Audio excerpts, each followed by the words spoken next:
Oi, pessoal. A nossa aula de hoje é sobre classificação periódica dos elementos, onde nós vamos estudar a tabela periódica atual, mas antes vamos ver como se deu a evolução da tabela periódica, os modelos que foram propostos, até chegar à tabela periódica que se tem hoje.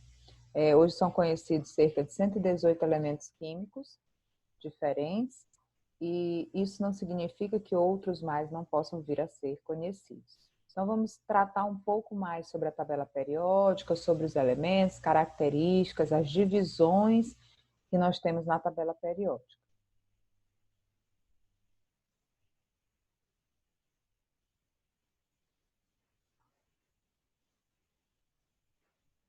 Então, aqui nós temos a classificação periódica dos elementos. Na verdade, para se chegar à tabela periódica atual, várias tentativas foram sendo feitas, de forma a organizar os elementos químicos que já eram conhecidos até então. Então, várias tentativas, muitas delas frustradas, foram feitas para tentar organizar esses elementos de acordo com as propriedades, as características desses elementos. Então, vamos ver aqui um pouco da evolução da tabela periódica, né? Então, nós temos aqui um modelo, né, uma proposta de tabela que foi feita por Chancotois, e Chancotois, ele propôs que os elementos deveriam ser organizados de acordo com um espiral, né? Assim, a gente teria ali elementos químicos localizados, né? De forma que os elementos químicos naquela mesma posição tinham as mesmas características. Esse modelo ficou conhecido como parafuso telúrico, cheio de falhas, nem todos os elementos tinham local na tabela, então realmente foi só uma tentativa para a organização, uma das primeiras tentativas para a organização dos elementos químicos. Uma outra proposta foi a chamada de Lei das Oitavas, de Newlands. Esse químico, ele ordenou os elementos, né, em colunas, em ordem crescente em relação aos seus pesos atômicos, e ele observou que, formada a primeira coluna, né, com 7 elementos, o 8º elemento apresentava características parecidas, né, semelhantes ao primeiro elemento daquela coluna. Então, ele observou que essas propriedades se repetiam de 8 em 8 colunas. Então, como as notas musicais, né? Então, ele chamou de lei das oitavas justamente porque a gente teria essa repetição aí de propriedades físicas, né, e químicas semelhantes. Então, essa foi a tentativa, mas ainda assim apresentava inúmeras falhas e alguns elementos ainda ficariam de fora, não coincidindo aí com essa repetição de semelhanças. Quem realmente deu uma contribuição significativa para se chegar à tabela periódica atual foi Mendeleev, ou Mendeleev, que propôs a primeira tabela periódica. A tabela periódica dele ficou conhecida como Lei Periódica de Mendeleev, ou Mendeleev. E ela foi proposta na metade do século XIX, né, na segunda metade do século XIX, e ele criou uma tabela periódica para os elementos, e ele previu também nessa tabela a descoberta de novos elementos químicos. Então, muito interessante, muito importante a contribuição do Mendeleev. Por quê?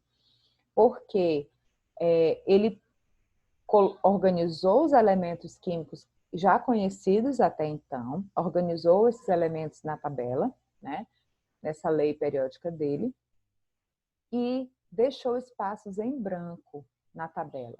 Para que esses espaços em branco? Já prevendo elementos químicos que viriam a ser descobertos posteriormente, coisa que realmente ocorreu, e quando foram descobertos esses outros elementos, já existia na tabela periódica o local onde eles seriam colocados. Então, a contribuição de Mendeleev foi bem importante. E aqui algumas considerações a respeito dessa tabela proposta por ele, né? Ele tem alguns princípios básicos, ele relacionou aqui na construção da sua tabela. Primeiramente, a periodicidade de propriedades em função das massas atômicas. Então, o que significa isso? Ele organizou os elementos de forma que, periodicamente, as características, as propriedades dos elementos, elas iriam se repetir, certo? Como ele organizou esses elementos para conseguir essa repetição de propriedades nos elementos? Ele organizou os elementos em ordem crescente de massa atômica. A característica dele, dessa tabela proposta por ele, era que os elementos estavam organizados, foram organizados de acordo numa ordem crescente de massas atômicas. Os elementos, outro tópico importante, os elementos com propriedades semelhantes faziam parte de um mesmo grupo na tabela periódica. E essa é a principal característica da tabela periódica, inclusive da tabela periódica atual.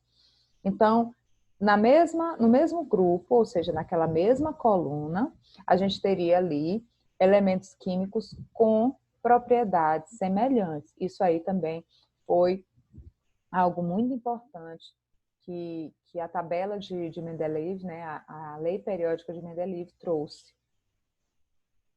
E aí, finalmente, nós chegamos à classificação periódica atual.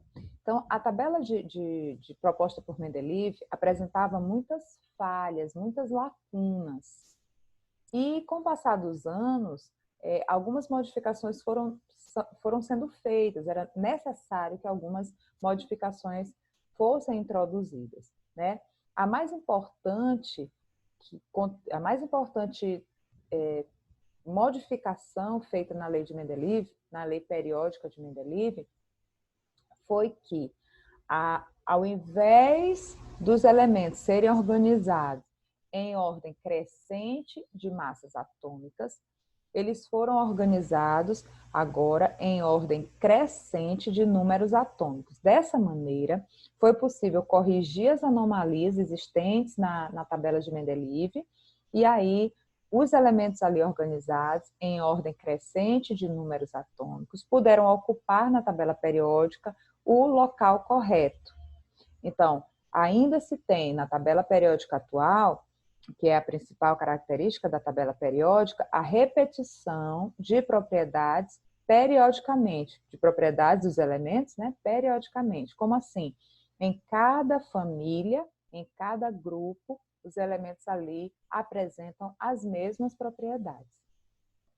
Essa proposta de alteração foi feita por Moseley, Henry Moseley, em 1913.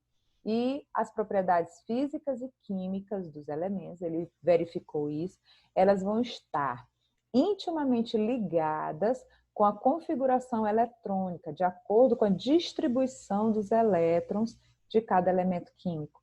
Então, o que determina as propriedades dos elementos, na verdade, é a configuração eletrônica que esses elementos vão apresentar.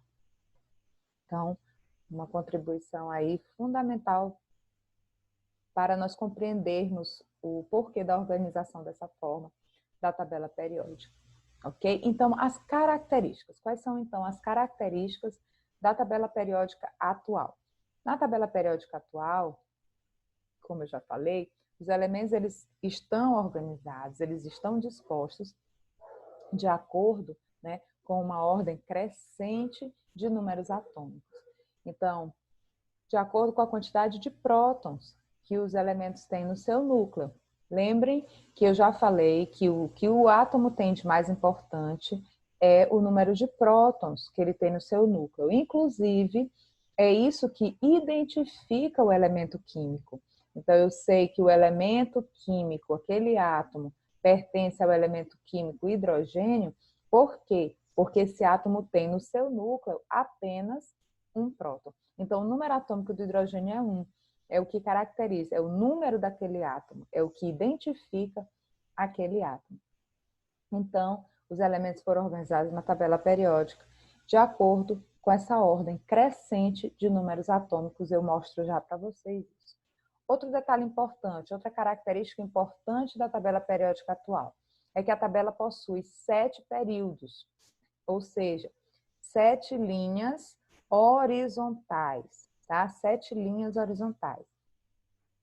Essas linhas, esses períodos, eles estão relacionados com o último nível do elemento químico, ou seja, a última camada, o número de camadas que o elemento químico tem. Então, vou explicar melhor depois, mas já adiantando. Nós temos 7 períodos na tabela periódica, 7 linhas horizontais. Nós estudamos que os elementos eles vão ter seus elétrons distribuídos em, no máximo, 7 camadas eletrônicas.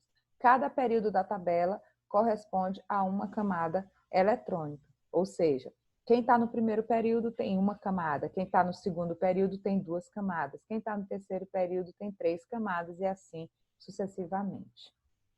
A tabela periódica atual possui 18 grupos, 18 famílias, que são as linhas verticais, ou seja, são as colunas da tabela.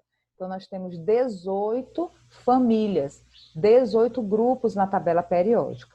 E esses elementos pertencentes a cada família, eles vão apresentar as mesmas características.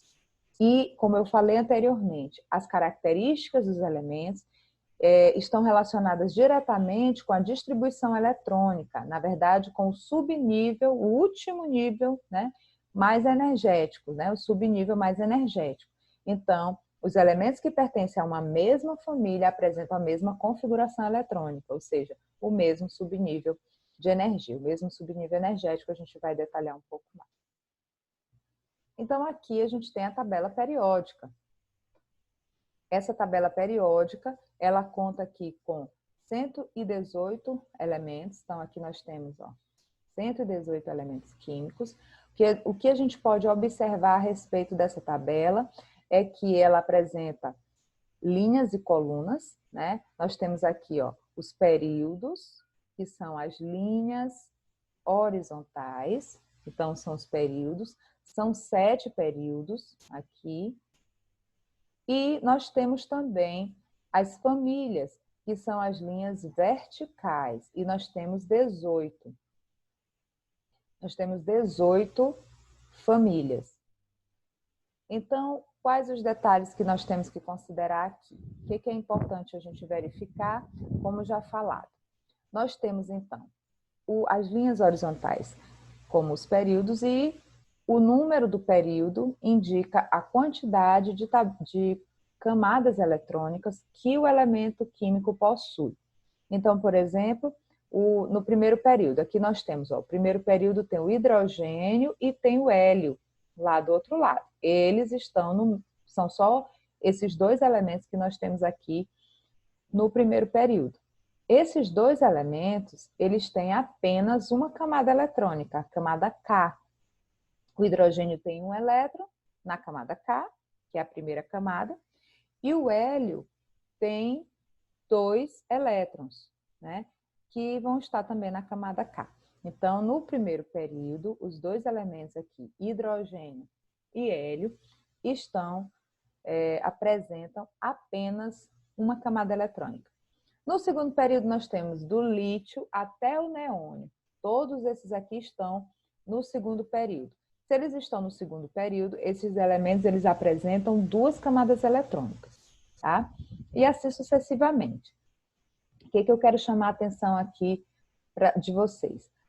Nós temos aqui o 6º e o 7º período, ok? Temos aqui um quadradinho vago, aparentemente vago, né? Não tem nada aqui nesse quadradinho. Mas, na verdade, o que a gente tem ali naquele local? Vejam que nós temos aqui embaixo 2 linhas.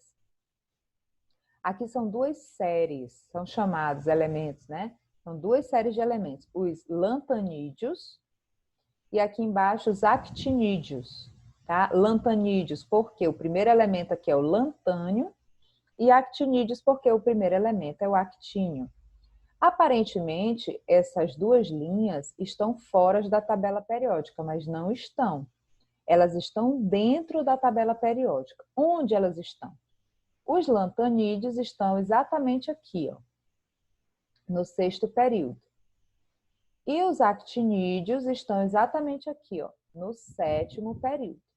Então, essa foi uma forma melhor de organizar esses elementos, por serem séries grandes, mas nós temos que entender que esses elementos, eles estão dentro da tabela periódica e localizados no sexto e no sétimo período, respectivamente. Então, não esqueçam esse detalhe importante. A série dos lantanídeos pertence ao sexto período e a série dos actinídeos pertence ao sétimo período, ok? Com relação às famílias, nós temos aqui a numeração de 1 até 18. A gente observa que esses elementos apresentam aqui colorações diferentes, tá? Independente dessa cor que está sendo mostrada, que significa aqui um outro detalhe, mas independente disso, o que é que nós temos que entender? Que fazendo parte de uma mesma família, aqui, ó, nós temos elementos com características semelhantes. Nós temos uma exceção, se vocês observarem, ó, que na primeira coluna, nessa primeira família, o hidrogênio, ele tem aqui, ó, uma cor, na verdade o hidrogênio ele é diferente de todos os outros elementos. É o menor átomo que existe, ele está com uma coloração aqui diferente. Então, as características dele não são semelhantes aos outros elementos dessa família. É a única exceção. Nos demais casos, todos os elementos que estão pertencendo aqui a uma mesma coluna, eles apresentam as mesmas características, certo? Só o hidrogênio, que é uma exceção que nós veremos mais adiante. Essas famílias aqui, que aqui a numeração é de 1 a 18, ainda existe uma subdivisão dessas famílias, tá? Existe uma subdivisão. Nós vamos ter famílias do grupo A e famílias do grupo B, tá? Mas isso aí a gente vai ver posteriormente. Muito bem. Nós temos aqui uma representação. Toda tabela periódica traz informações de cada elemento químico. Essas informações vão aqui, ó, estar relacionadas, ok? Então, pegando o exemplo aqui do hidrogênio, nós temos cada informação aqui significa algo a respeito do hidrogênio. Então, nós temos aqui esse valor indica a massa atômica, o valor que está ao lado, né, no campo superior direito aqui, nós temos o número atômico, no meio é o símbolo desse elemento, e embaixo o nome do elemento químico. Então, essas são as informações. Pode haver variação de tabela para tabela. Algumas tabelas periódicas trazem outras informações que essa daqui não traz, por exemplo. Pode ser que em algumas tabelas nós tenhamos aqui a distribuição dos elétrons desse elemento pelas camadas, pode acontecer. Algumas tabelas trazem informação quanto ao estado físico do elemento, se ele é um gás, se é líquido, se é um sólido. Pode trazer também informações com relação à densidade, com relação a ponto de fusão e ebulição. Então, isso varia de tabela para tabela. O importante é que em cada tabela existe uma representação. Sempre no campo inferior, ou de um lado ou do outro, ou em cima, a gente vai ter uma legenda, que é o que eu trago aqui, né, com as informações e o que significa cada informação. Então, fiquem atentos, de repente, à tabela que vocês têm no livro, ou que vocês tenham uma tabela adquirida, uma tabela avulsa, enfim. Pode ser que as informações estejam diferentemente representadas, diferente dessa daqui, como eu trouxe para vocês, ok? Muito bem. Então, na nossa próxima aula, nós vamos detalhar um pouco mais sobre os períodos e sobre as famílias, tá? Detalhando um pouco mais e reforçando a questão das características, né, dos períodos, das características das famílias, para que o assunto fique bem fixado, ok? Então, bons estudos a todos e até a próxima aula.